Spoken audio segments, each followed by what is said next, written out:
Okay, welcome back if you've just joined us. I'll probably say this a couple of times, but if you wanted to put a comment into the chat function, then Emma and I will try and just perhaps respond to one or two of those, maybe involving Raj and Alison as we go. So if you've got any key reflections from your breakout room conversations you thought were worth putting into the chat function, that would be really good. And then, as I say, I might ask the panelists just to see if we have any comments on those. So any summary points, any real gems of wisdom would be most appreciated. And then we'll press on and see where we go. If there are none, that's equally good. Just while we're waiting, people have asked for the panelists' PowerPoints and Raj's prayer. I'm assuming panelists are happy for me to email that out afterwards. Do send me a private message if you need me to make any changes. Otherwise, you should expect to get an email from me, folks. Certainly if you've registered on Eventbrite, I'll have your email. If I don't have your email for whatever reason, drop me a line and I'll send you over the PowerPoints. Okay, so last chance, any quick comments or questions around the liminal space and power, which we could discuss or direct back at Alison or Raj? We've got a couple coming in now. Emma, do you want to respond to one of those? Yeah, so Trisha's saying we talked about those with or without IT skills who had either gained or lost power. Interesting. I mean, I think of myself as someone with okay IT skills, and I've really had to up my game. I mean, this webinar, you know, I've been trying to live stream and I managed to get it to work eventually, but my computer was struggling, and then I couldn't link up this live stream with the event that I'd pre-created. And that sort of thing. I'm guessing if I was 25, well, just to make a massive sweeping statement, Thelma might laugh at me at this point. Thelma, is that come very easily to you? Or is that making a sweeping statement about young people? Very sweeping. I apologise. I just wondered if we might bring in perhaps both Alison and Raj for a quick comment. I think it came up in our breakout room, but there's a couple of comments coming in too about whilst the current situation has empowered or caused some new leaders to emerge, it's also disempowered some because the situation or the liminal space or their lack of access to IT and so forth has kind of had an impact. Is there any comment you wanted to make on that, Raj, first, and then maybe Alison? I mean, I certainly agree. This situation has also created this divide between the digital haves and the digital have-nots. So I think it is important that we recognize that this has also exposed that inequality that is in our context. Having said that, we also need to appreciate people who have risen to the occasion of learning or being with the given situation. So there is so much appreciation in terms of people willing to learn that they haven't. And I also think it is important that we recognize that we live in a barely divided society. Okay. And can I just follow that up with just something that's just come in? So who is the power that we want to speak truth to in that situation? And which is the reality, that this present moment of where we are or where we were or where we might become? Is there any quick reflections on that? And maybe Alison can come in on that as well. Yeah, I mean, I think wherever we are is where we are. I mean, I know that's a bit of an obvious thing to say. And I think one of the things that my experience of being part of our church for nearly 50 years is that I think we have a sense of waiting till we're holy enough and clever enough and then we'll get on with it. I mean, it drives me insane. I'm absolutely fed up of it. We can only live the life that we're currently living. So if that's one which is locked down because of this, or if that one previously was one because we were disabled and weren't able to go to church and nobody actually really made huge efforts to engage us in that then and let us just not be there, you know, there's been a whole amount of injustice for years around access to church. And I think what's happened with the COVID-19 context that we find ourselves in, it's almost put a magnifying glass over us, and it's made big all the things we're fabulous at and all our fault lines. And so I think really what's going on is I'm more interested in asking the question, rather than asking the question who has internet access and who doesn't, I'm more interested in asking what is the purpose of church, and what is its role in enabling people to know more that they're loved by God. And that why question is much more interesting to me, because if that's our core question, then we will find the what and how answers to it. They'll just flow from it. If our primary function is around enabling people to know they're loved by God, I think that would lead to response. So I recognise the internet access question is important, but I think there's a much more important question. Thank you, Alison. Quick final sentence on this bit, Raj. Now, I was thinking, to whom should we speak truth to the power? And I think all of us who are here are powerful in one or the other way. We have had this privilege. So I think it is important not just to say somebody is powerless, but it is important to say I am powerful and I am willing to give up this privilege of the power that I have. So it is truth speaking to myself, because I have been given this privilege and therefore I have the power. Thank you, Raj. One of my favourite stories to come out of this, it's Emma and I work with the church on the transformational leadership community of practice. And we heard a story that in one of the churches, their services are controlled by a 13-year-old who makes the IT work. And I like the idea that the 13-year-old, because we all know whoever controls the PA really controls everything. And I think it's the same with the technology. So I'm excited by some of those things going on, which are forcing us to delve into some of these things. And that perhaps nicely leads us into Tyra. Could you take us on and offer your reflections on young people in leadership and lockdown and how all that kind of is sitting for you? Yes, I am happy to. And frankly, I'm very excited by some of the conversations that we had in the breakout room. So I am a young leader. For those of you who don't know, I am 19 years old, and I've been placed with a very cool opportunity to lead or to speak on behalf of young people in the whole connection. And as I was preparing for this, I was just reflecting on what it is like for me to be a young leader in this situation. The truth is, it has been a lot about renewing how I understand connecting with people. So usually as a youth president, you get the privilege of traveling around and meeting thousands of young people. As you can imagine, that's not happening right now. So how am I finding ways to connect, or what does it mean to represent a group of young people that I can't communicate with, or can't communicate with a lot of them? It's been a lot about empathy. My leadership has challenged me to put myself in the place of a 16-year-old girl who could have been preparing for her GCSEs and has had that moment taken away, or to put myself in the shoes of somebody who is being forced to be locked down with their parents and their other siblings for every single moment of their life. What does that look like? And it's just been me having to empathize with so many different contexts and so many different situations, which I can imagine a lot of leaders are being called to do right now. Secondly, it's been humbling. It's really made me have to be a very transparent leader. I get messages from young people saying, what's happening? And what's the church doing? And what does this mean? And what does that mean? And what does that mean for me? And being a leader that can honestly say, I do not know. I don't know. I don't have the answers. And that transparency in leadership, which I think for me has been challenging, because as a leader, you often feel as though you should have the answers. But being honest and saying, I don't have the answers, and I'm here to journey with you, but not necessarily tell you how everything is going to pan out, is what my leadership has looked like in this time.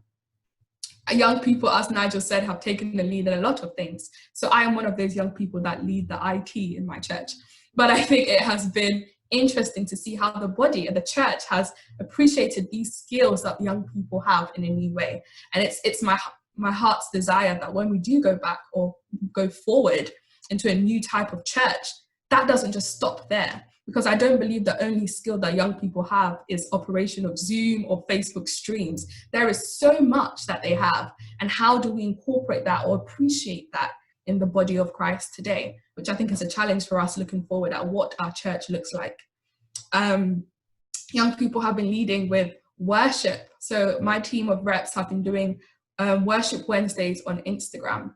And I think this season has allowed young people to take their faith out of a conventional Sunday chapel space to a space where young people actually exist. If we are saying that faith is a life journey, it's an everyday thing, how is that reflected in the spaces that we are in every single day? So TikTok, if any of you know TikTok, I am a huge fan. Young people have dominated that space. They have made this thing that was first for comedy and short videos to bring their faith into that, to bring hope, to bring laughter, which is a real ministry in a time like this. Like, these TikTok challenges have been amazing, and it has brought community. It has encouraged young people to experience joy in a time which has been so sad. So that's another way that young people have been leading the way and making faith a day-to-day thing and not just a Sunday thing. Finally, I would like to offer some reflections on what type of leadership young people need. What type of leadership? I'm a 19-year-old girl in the Methodist Church. What do I expect to see from my leaders? Firstly, dynamic leadership. A leader who is able to change, should I say. I think we're looking for leaders who are committed to a purpose more than a system. And when I say this, I mean I am a youth leader, and I'm committed to journeying with my young people through their journey of faith. My commitment is not necessarily showing up every Friday at 6 p.m. My commitment is to this purpose that I feel called to do. So regardless of the context, because it's a purpose that I'm committed to, I am not thrown, because then I can discern how to achieve that purpose in a different way. And I think that's the type of leadership that we need, because in all honesty, our systems or what we were used to no longer exist. But if we are still committed to our calling as Methodist, we are then to discern how we make that happen in a time like this. So for me, I've had to renew what my commitment is. As a youth president, my commitment is to representing the voices of young people. This is a different context, but I'm not committed to visiting Sheffield or visiting every district physically, but I'm committed to representing. So how do I, as a leader, make that happen in a time like this? Also recognizing that we are leaders of people. And I felt that so much in this season, that everybody will experience this differently. Every young person is going through this differently. And I need to recognize that as a leader, I'm leading real people. It's not an impersonal organization, but it's a collective of human beings. And also as a leader, I am a person. I feel these emotions. I am experiencing this for myself, and recognizing that, how am I taking care of myself? And being leaders who model that, being leaders who model the fact that we are people and we don't always have the answers. And finally, leaders who are led by God. That seems very obvious to say in our church context, but actually leaders who recognize that they are being led by God, and they are being led by a higher leader in a sense, which is God, and pointing to that and making that obvious. I think that gives us some sort of comfort, knowing that at the end of the day, we are not expected to lead these people, but God is leading us as we lead these people, is really what I think young people need in a time like this. So those are my short reflections of what it's like to be a young leader in such a weird world, I would say. Thank you. We cannot hear you, Nigel. Good call. Thank you, Tyra. I really appreciate that. Lots of positive comments in the chat, particularly around being focused on purpose rather than the system. So that's really good. I've got this image of Alison and Raj doing a TikTok dance to end this particular session. So perhaps we can... I'm up for that, Raj, are you? Yeah, yes, I'm looking forward. Any reflections, Alison, on what Thelma's been saying, Tyra's been saying? Yeah, that was outstanding. Thank you so much. I've written quotes down from you here. One of them that I absolutely loved here was, what's happening now is we're able to take place to a place where we actually exist. And you were talking about an online presence, but doesn't that apply to everything? You know, I have missed the fact that all my life I have had an aching bit in my life, and that the church hasn't really enabled me to live where I actually live. And I'm absolutely delighted that one of the things you're saying that some young people are experiencing is they are able to live their faith in a place they exist because of the opportunity that's arisen because of being in a more digital place. That's something fantastic, and we can, as a church, can work out ways of enabling people to carry on living where they live. That'd be outstanding. Thank you. Thank you. Thank you. Raj, I was just wondering, I've heard this, I've both reacted poorly to it, badly sometimes, but there seems to, in some circles, been a preoccupation with Sundays, and Thelma's kind of challenged us to think broadly. How do you see that as a minister? You know, how does that work? There was a few comments about going out into the community and balancing that. How does that work for you in this moment? I mean, as I appreciate Thelma, she has challenged me as well to think that church is not just Sunday 11 o'clock. And this 10 weeks has given us an opportunity to understand that church is not Sunday 11 o'clock. The presence of God is beyond what we have thought.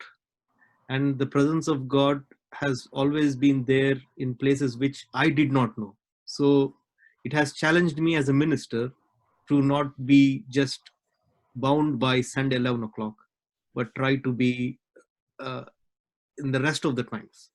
And I also like Thelma's answer of saying we need humility in terms of saying as leaders, we don't have answers.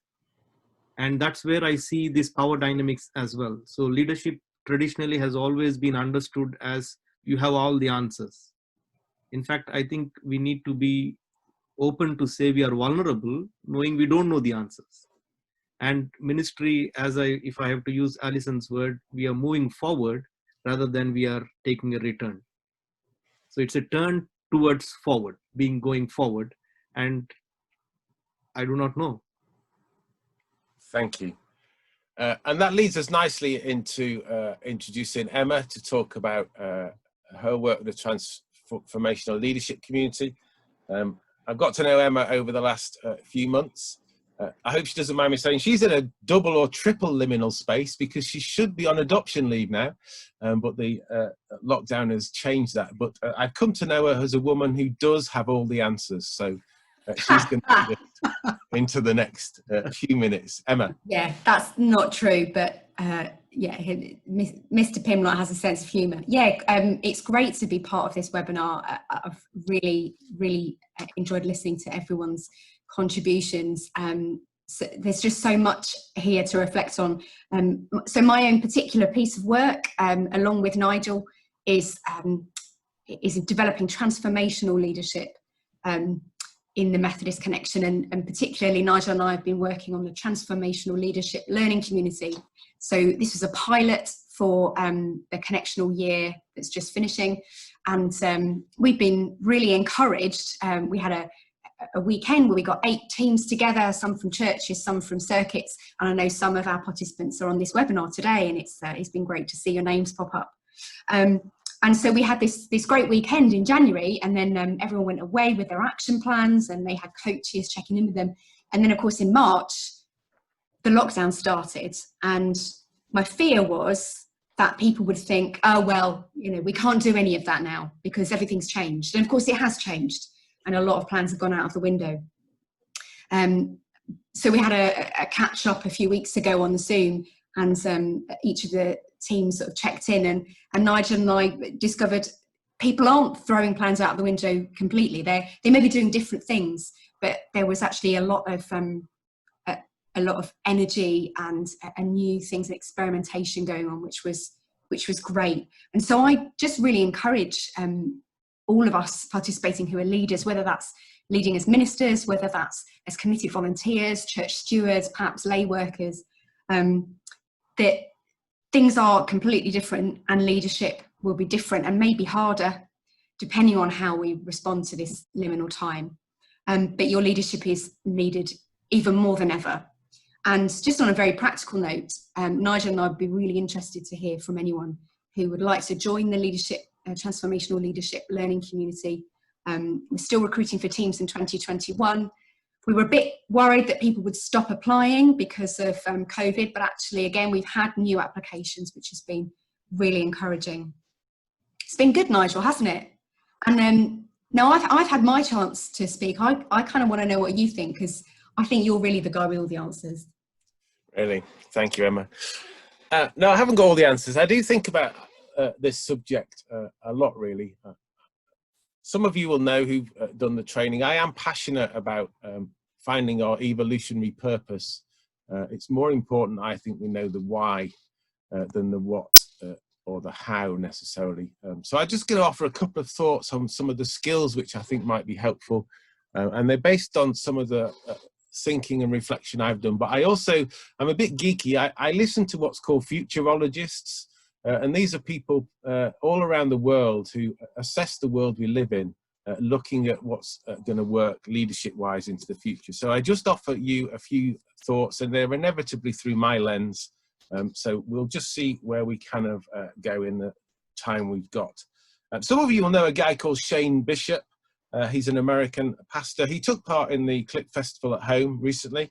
A couple of weeks ago, he said this. He says, leadership in the roaring 2020s will be an ongoing process of navigating a jagged series of unpredictable no-win scenarios.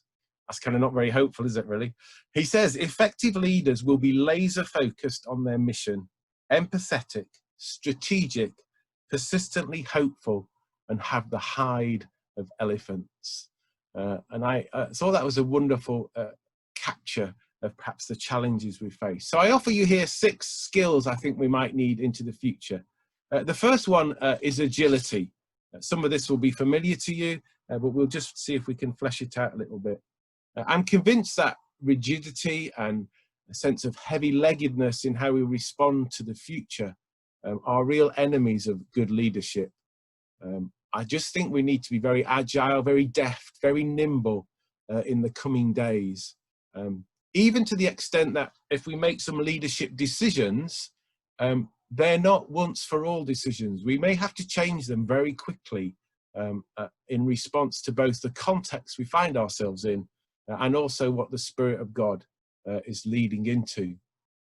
So I want us to, if we can, align our evolutionary purpose and our calling with that sense of being open to where the Spirit might be leading us. If any of you do any sports, stretching or Pilates or yoga type exercise, you will know that the more you practice being agile and flexible, the more agile and flexible you actually become. And in the same way, I think we as leaders need to practice that agility in our leadership so that we can best respond to where it kind of goes. I think inevitably that's going to mean our agility causes us to bounce back from disappointments, from challenges. We've already heard a couple today, overcoming obstacles. And as you may have read in perhaps some of the materials which we sent out in our little worksheet, the quote from Justin Trudeau that the pace of change has never been this fast, yet it will never be this slow again, I think is deeply profound. That was written before the lockdown, 2018, but I think it's even more true now. I also think one of the key skills we're going to need is innovation. We've touched on this a little bit. I'm quite convinced, although we could have a long debate, that historically speaking, renaissance and renewal follows crisis and chaos. History gets accelerated in the crisis, and we find ourselves having to be innovative as leaders as we kind of go forward. And I'm quite happy to reflectively look at what we do, but I think when we've got stable situations, we tend to be over-attracted to rules, policies, procedures, programs, structures, perhaps resources, perhaps standards. But in times of uncertainty and chaos, studies indicate we become less dependent upon those paths and we begin to look at things in more creative ways. The notion of creativity and innovation, if you like, go hand in hand. I'm fascinated that Save the Children have an innovation team that works across the whole charity. They are given free rein to turn up at whatever meetings they want, to listen, pilot, to disrupt, and to introduce new ideas as they kind of go forward, trying to be creative with the situation they find themselves in. Now, I know Methodists don't gamble, so bear with me on this one, okay? But quite a few companies are setting up innovation funds, and some are calling them gambling funds. Now, I wouldn't want you to think I was suggesting we want to go gambling, but I think the terminology just conveys this sense that into the future, perhaps we need some pots of money, perhaps some teams, perhaps some resources deployed so that we can be innovative, we can take some risks, and we can contemplate that not everything we might do might work, but we might be some failures, and that's okay. Moving on quickly, I just think some of us might need to have some new habits, some new rituals, perhaps some new models. On my radar is allowing people to self-manage, to trust them, to work out of wholeness perspectives, letting that evolutionary purpose Thelma and I have talked about emerge and develop without controlling it too much. I think there's a sense we might be encouraging a sense that we need different skill sets into the future, enabling different creative talents to come to the fore that are very collaborative, seeking out the people of peace perhaps in that. Some people really like to adapt, learn and unlearn, but I think this is something we're going to have to get used to. We perhaps need to lead out of a place of unknowing, of unlearning. Alison's already touched on some of these, potential suffering and emptying ourselves in order to realize God's promised and preferred future. Some people will be at ease in that set of circumstances, others may not.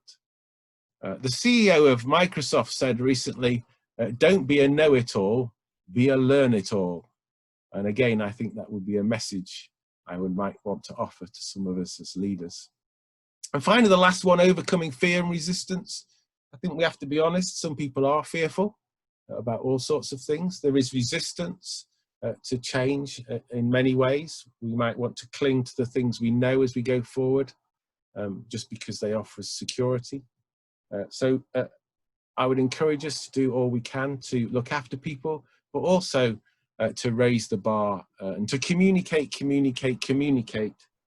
what our leadership might be about, so that we can kind of move forward into it. Very briefly, the next slide please, Emma. One of the things I like to do in leadership training is to speak to the elephants in the room. Sometimes we like to avoid these things as Christians. These are just 4 I've flagged up. Can we go back one? The 4 I've kind of flagged up. There is a reaction in some circles to strong charismatic leadership in the church. I think we need to be mindful of that. Some people don't like it. I understand why, but I think we just need to recognize that. I think there's a sense also, from my point of view, who is actually going to lead us into the future? We've already heard some people have almost been made redundant because of what's happened. So perhaps there's a change of the order of the guard, if you like. And that leads me on to the next one about, leadership, I think, will go beyond existing office holder models. So if you're the property steward or the steward of the building, and we all of a sudden decide we're going to stay in an online context, then some of those things might be interesting challenges. And the last one, which I'm very aware of in my various jobs, is that there are different challenges for church, circuit, district, and connectional dynamics at work as regards leadership. I haven't got answers to all these, but I think if we ignore some of these challenges, we will perhaps risk not realizing all that we might in God. So I just offer them to you for further reflection. And my last slide is really just some summaries. I'll just do one sentence on each about some of the things we might take forward as we kind of go forward about some of the narratives. I like the idea of disruption. I love Lego. I'm 57 now, but it still fascinates me. I've still got the Lego. Lego really hurts when it's broken on the floor and you tread on it. It kind of, especially if you haven't got shoes on, it really, really hurts. But we can make some amazing things from Lego when the pieces are on the floor. So I just offer that as a metaphor. I love the idea of the corporate jester. People are employing in companies jesters to go and, as Raj is invited, to speak truth to power in humorous and almost semi-ridiculing ways in order to uncover truth.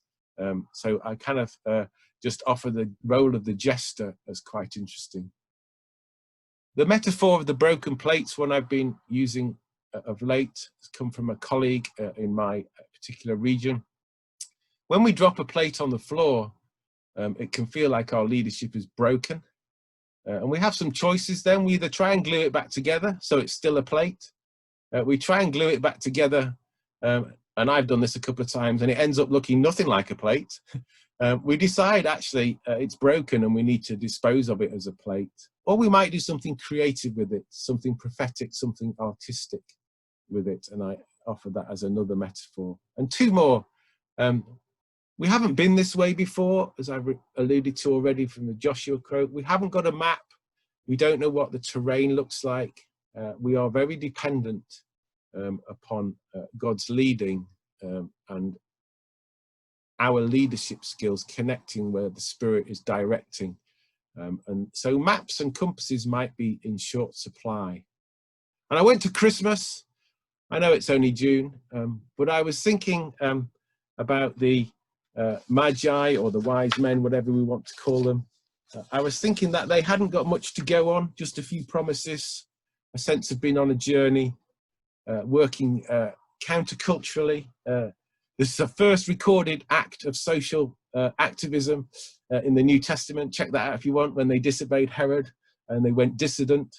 But they were worshipful, prophetic, and found the people of peace they were looking for, and they made it happen. So they're just some very broad, quick narratives and metaphors that we might want to hang our leadership on into the coming days. So I'm going to pause there. If there's any questions, can I just put them up in the chat room? Does anyone want to come back on that from the contributors just while we wait for those questions?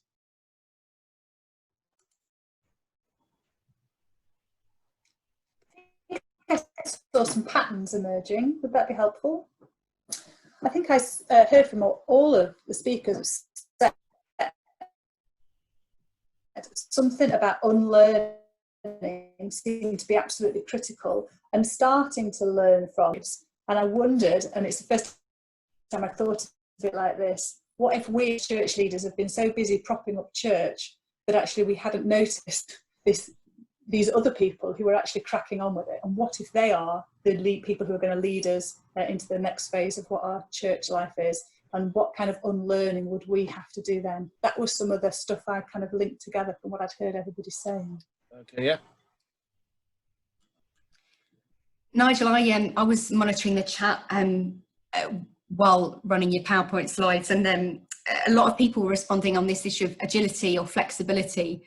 And there was a variety of views, which was interesting, about whether the Methodist Church, whether there is flexibility, is there flexibility at church level, circuit level, higher echelons is a phrase that was used. You know, where is the flexibility? And so that was just an interesting one. That was just a question that was being raised, and I guess people will experience that differently. Yes, and I don't think we are very agile, but I think we need to learn to be if we're going to make the most of the situation we find ourselves in. I think it is a challenge. And there was one comment about me defending the elephant. I wasn't defending the elephant. I was just flagging someone in the room. I think one of my things around agility is people are trying to find ways of making what was work electronically or in other ways. I got a question before that is, do we need to make them work at all, or is there something else we can do? And I think it's that type of agility which my aspiration around leadership going forward is really. So. I love the image of the jester as well. I suddenly had a flashback to English lessons when I was sort of 16, reading King Lear, which I didn't particularly enjoy at the time. But I remember being taught that the jester kind of almost has permission to say things to the king that others wouldn't get away with because he's the jester. And that sort of made me think about perhaps not wanting to label people, those who are sort of the pioneering bent or people who are trying to be creative. Perhaps there's a playfulness that we can tap into. I think playfulness can be a really important thing, just in experimenting and trying new things. Oh, Andy Lindley says, don't chaplains have a jester role? That's an interesting one. Oh yes, discuss. I kind of want him to say more about that. So I wonder if we can come off script a little bit, Emma, and go back into breakout rooms for 5 minutes. Is that okay? We can do that. We can do that. Yeah, you're in charge. We always like, particularly in the Learning Network, to invite people to consider some reflection and some action as a result of the conversation. So Emma can put this into the breakout room, but just a question, maybe if you were willing to share this with others, obviously we don't, if you don't wish, but as a result of today's reflection and conversation, what one thing will you take away and act on or explore further regarding your leadership beyond lockdown? So I wonder if we could do 6 minutes in breakout rooms just to consider that question and encourage one another into our leadership into the future. And then we'll come back together for just a final couple of seconds together.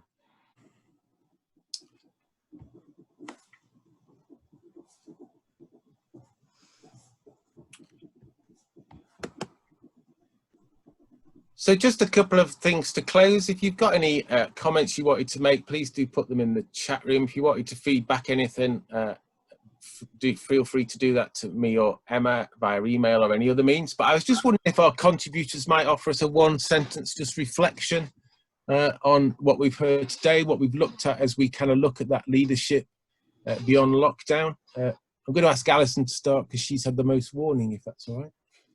Yeah, I've just written down words that I've heard kind of consistently or that jumped out at me. Unlearn, accompany, transparency, agile, partnerships, discernment and dynamic are words that I've come away with. And then when I wrote them down, that scared the life out of me because I don't know if I'm that leader.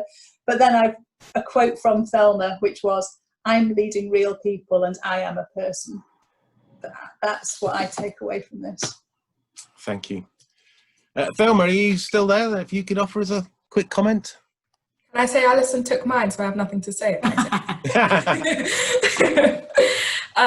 think it would just be a word of affirmation for all the leaders here, that just like it was written in the book of Esther, you are chosen for a time like this. And I think there's been a real feeling of I'm not capable, or anxiousness of actually what do I do? But the truth is God knows why you're the leader in that context in this given time. It's just a real affirmation that you're chosen for this, you're called to this, and you can do this. Grand. Raj, anything from you? My take home is we are moving towards uncertainty, moving forward to uncertainty. So no returning back, but moving forward to a new church. And I was telling we need to move with courage, with boldness, and with gracefulness.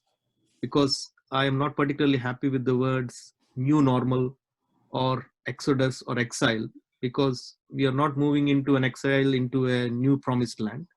We're not moving out of an exile to build a temple, but we are moving out of this lockdown into a new uncertainty. We're trying to reimagine a new church and trying to reimagine a transformed leadership. Thank you very much. Emma, do you want to say a quick sentence and maybe flag up what the next webinar is? Yeah, thank you. I keep thinking of the jester. I'm stuck on that picture of the jester, Nigel, and I'm conscious that some people in the webinar will very much empathise with that and be in that playful and creative and innovative mode, whether or not it's easy to be that person where you are. And others perhaps might be thinking, that's not me. But so then I guess my word to you was, well, who do you know, who is there in your community who is like that, who has that creativity and that playfulness and that desire, and release that person. Yeah, it's been great today, Nigel. Thanks for leading us, and thanks to all our panelists. Next webinar is, I can't remember. I should know that straight away. The next one. It's on the webpage. It's on the webpage, yes. Check the webpage, folks. Yes, Methodist Way of Life. You should really not forget that one, should you, really? I really shouldn't. Apologies, folks. I've been spending my life in Eventbrite. So apologies, there's been some issues with the links. One of the very kind people in this webinar actually figured out what I was doing wrong. So the link should now work to register for Methodist Way of Life webinar, which is on the 9th, which I believe is next Tuesday. If you have any problems registering for that webinar, do drop me an email. So we've got Roger Walton and Alison Ball, who are going to be explaining, for those of us that don't know, what do we mean by a Methodist way of life, and kind of helping us understand what that has to offer us, that concept has to offer us where we are now. It'd be great to see some of you there. Great. Thank you so much for your time, everybody. Thank you for listening to the lenses which we've offered to you. Probably got more questions than we've offered answers, but such is the nature. We do appreciate all your do and all the leadership. If you want a jester costume, then we can supply those. via Methodist Publishing or something similar. But we do really value your time, some really familiar faces. So I hope you have a good rest of the day and that you have something to go away and to take beyond lockdown. So we will see you all soon. Have a nice time. Bye-bye.